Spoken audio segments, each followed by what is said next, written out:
የግንቦት 2 ዕለታዊ ዜናዎቻችን። አምነስቲ ኢንተርናሽናል የኢትዮጵያ መንግስት በከተሞች በሚያካሄደው የኮሪደር ልማት ሳቢያ በዜጎች ላይ የሚደርሰውን የግዳጅ መፈናቀልና የሰብአዊ መብት ጥሰትን የተመለከተ ሪፖርት በጋምቢያ የተካሄደ ባለው የአፍሪካ የሰብአዊና ሰዎች መብቶች 83ኛው ጉባኤ ላይ ትናንት ማቅረቡን አስታውቋል። የኮሪደር ልማቱ በሰብአዊ መብቶች ላይ ባሳደረው ተጽዕኖ ዙሪያ ጥልቅ ምርመራ እስኪደረግ ድረስ የኢትዮጵያ መንግስት ፕሮጀክቱን እንዲያቆም ኮሚሽኑ ጥሪ እንዲያደርግ አምነስቲ ጠይቋል። አምነስቲ መንግስት ለኮሪደር ልማቱ ተፈናቃዮች ምትክ መኖሪያ ቤቶችን እንዲሰጥና በቂ ካሳ እንዲከፍል ጭምር ኮሚሽኑ በይፋ እንዲጠይቅም ጥሪ አድርጓል። በርካታ ሰነድ አልባ ኢትዮጵያውያን ፍልሰተኞች ከጅቡቲ ወደ ሀገራቸው በመመለስ ላይ መሆናቸውን ሪፖርተር ዘግቧል።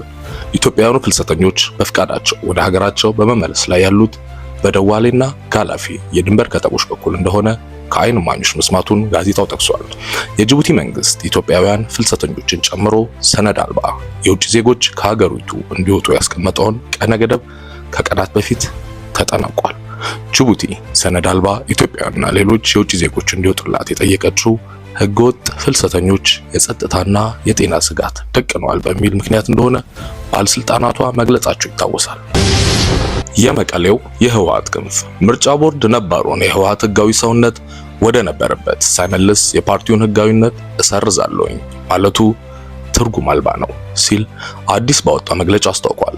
ምርጫ ቦርድ ህወሓትን ሊያስተዳድር የሚችለው ነባሩን የፓርቲውን ህጋዊ ሰውነት ሲመልስ ብቻ እንደሆነ ቡድኑ ገልጧል።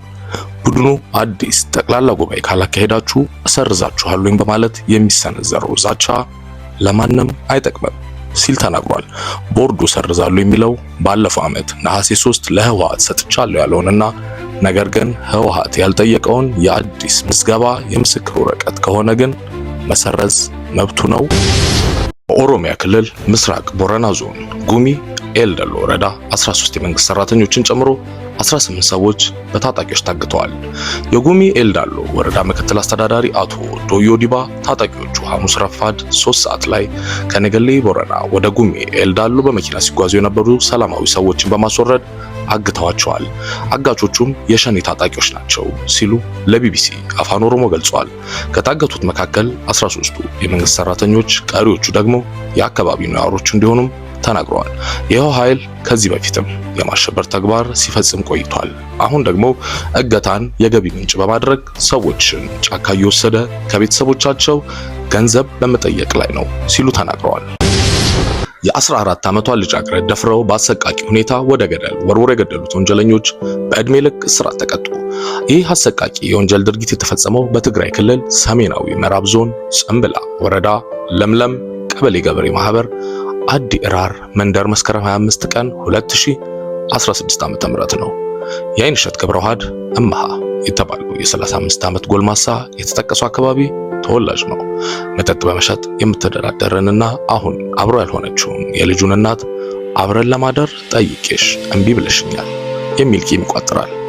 ግለሰቡ ቂሙን ለመወጣት ሆን ብሎ በማሰብና በመዘጋጀት የምትኖርበት ቤት መኝታ ክፍል አዘናግቶ ገብቶ እሷ ሳታውቅ ከአልጋዋ ስር ይደበቃል። እናትም ስራዋን ጨርሳ ሁሉም ሀገራ ማን ነው ብላ መተኛቷን አረጋግጦ ከሌሊቱ 5 ሰዓት ከተደበቀበት በመውጣት በመጥረቢያ ደጋግሞ ቢመታትም ትረፍ ያለው ህይወት ይሆንና ህይወቷ ሳያልፍ ትተርፋለች።